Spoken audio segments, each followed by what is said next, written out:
Okay, Matt Kenseth joins us. He drives the number 20 Home Depot Husky Toyota for Joe Gibbs Racing. And Matt, last time you were here at Bristol, at least as far as I know, you won the race here, the night race in August, and maybe you've come back since then.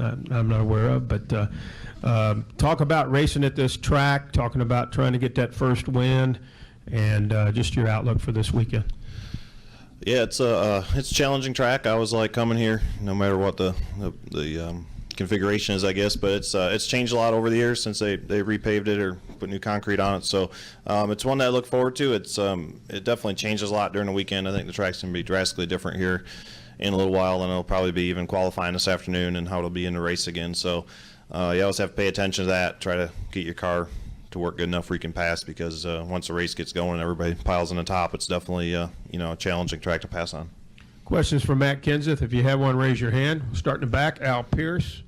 Come over to Bob, and then to Nate. Al, Bob, Nate. Yeah, Matt, Al Pierce, Auto Week. Junior was just saying a minute ago that with the new win and get in system, drivers should not be surprised if they get turned around while leading by a guy who wants to win. Is that the way it is all year, or the closer you get to Richmond, does that possibility become even greater?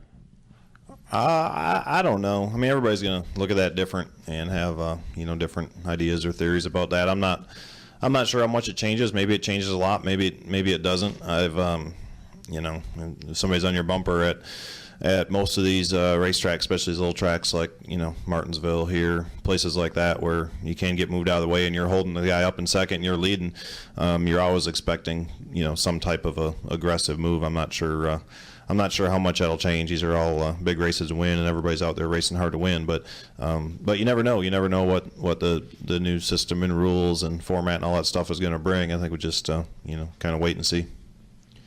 I will go to Bob right here. We'll go to Nate, and then to Chris. Bob Parker, Sporting News. Have you all been able to kind of pinpoint what your struggles were last week? How much does it involve the new aero package, and can you fix it by next week? Well, yeah, I mean, qualifying was a lot different than practice. I thought we practiced fairly reasonable. I thought we were off a little bit, at Vegas, but practiced reasonable. Qualifying was obviously really bad. I'm not really sure why. Bless you. The race, we were kind of up and down. We were just kind of stuck around 10th somewhere and could never really get there. I felt like if we could have made on fuel and we would have, put it out front or did the strategy 88, 99, a couple of them guys did, maybe we could have finished 5th or so. But certainly that wasn't as good as what we were last year. So I think just trying to, feel around the no ride height thing more than anything. The aero package is different and it's tighter and it's all that stuff, but it's the same for everybody. So I think just working to try to get more of a baseline and a feel for the no ride height thing and come up with something that works a little better. So certainly not where we wanted to be, but we were, something I think we learned a lot on and we could work on. We'll go to Nate right here, go to Chris, and then Mike. Nate Ryan, USA Today Sports. Matt, you were talking about how it's more difficult to pass now with that high line. It used to be when everybody ran the bottom, the bump and run was sort of like the accepted way of doing business to rough a guy up and move him out of the way. Can you still, I guess you can still bump him, but is it a different strategy now if you want to rough a guy up to get around him because you don't have as much room to play with, like pushing him up the track and getting around him and everything? Or?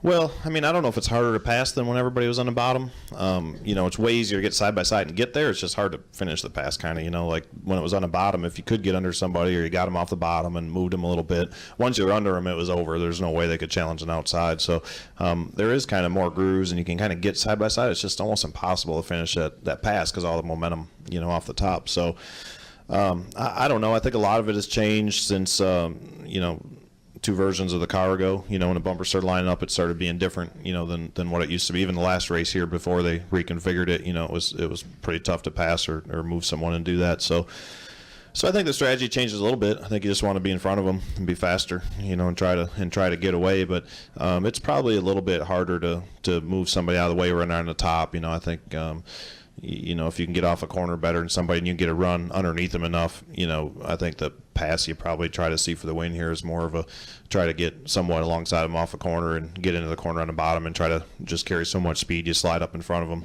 you know, hope you clear them and hope they don't cross over and pass you back. So I think that's probably more the style of the, you know, last lap bonsai type thing you try to make to beat somebody more so than just like it was before when they're on the bottom, try to move them up off the bottom, you know, so you can pass. Right here to Chris, then to Mike Massaro, and we'll end with David Carabello. Chris Knight, catchfence.com. Matt, this is the first weekend since 2009 that you're running double duty, running both the Nationwide and the Cup race. Will that help at all tomorrow? I don't know yet. I mean, I feel like, you know, with all different tire on both sides compared to what we ran here last few times, you know, we haven't been on the track since last fall. We haven't tested or anything like that. So I think the extra time sometimes helps. It's good to be on the track a little bit, get another race under your belt.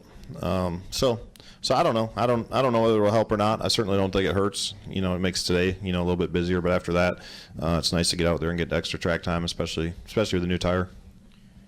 We'll go to David, and then finally with Jenna. Matt, what do you expect qualifying to look like later this afternoon and now the cool-down laps are banned? With no cooldown laps, less chaotic and confusing, hopefully. So, you know, I think it's going to look, you know, more like practice somewhat, more like a normal qualifying session, except there'll be more cars out there. You know, everybody should be able to be more patient and pick and choose your time, you know, when you want to get rolling. You know, be able to wait for a clean lap and go. You know, I think everybody with a cool down thing, especially when you're in the 3 rounds like the bigger tracks, everybody would try to blast off immediately, you know, and then so they had more time to cool their engine down, you know, for the next round where you really don't have to worry about that as much. You're worried about the tires cooling off, but not the engine. So I think you'll probably see people get hopefully more clean laps and less people be in the way. Final question right here from Jenna. Jenna Fryer, AP, I think you said last week you told Katie to have the baby on a Monday or a Tuesday. Well, we kind of had to change that around a little bit because it's supposed to rain Sunday. So if it rains no. Sunday, you need to, you know, she was praying for Mondays. I say you need to change it to Tuesday if it's going to be this week. Nate says it's supposed Yeah. to snow here Monday. Snow Monday. Okay. Well, if we can't race, then we could still have it on Monday, I guess. Okay. So, shy of having control over what day you force your wife to have your child, you plan to bring. It's not that I'm going to force her to have it on a day. I'm going to force her not to have it on a day when I'm at the track. Do you have a foolproof way of doing that? No. Okay.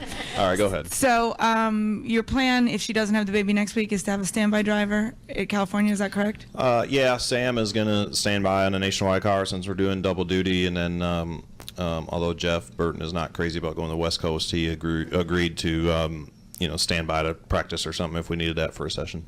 Why can't Sam do both? You know, I don't know. That's a good question. I didn't really coordinate that. I guess he could. Maybe will. I don't know. Then Jeff wouldn't have to go out west. Yeah, that's true. Just trying to help everybody. Thanks. Matt, thanks for coming in. All right, Good luck thank you. this weekend.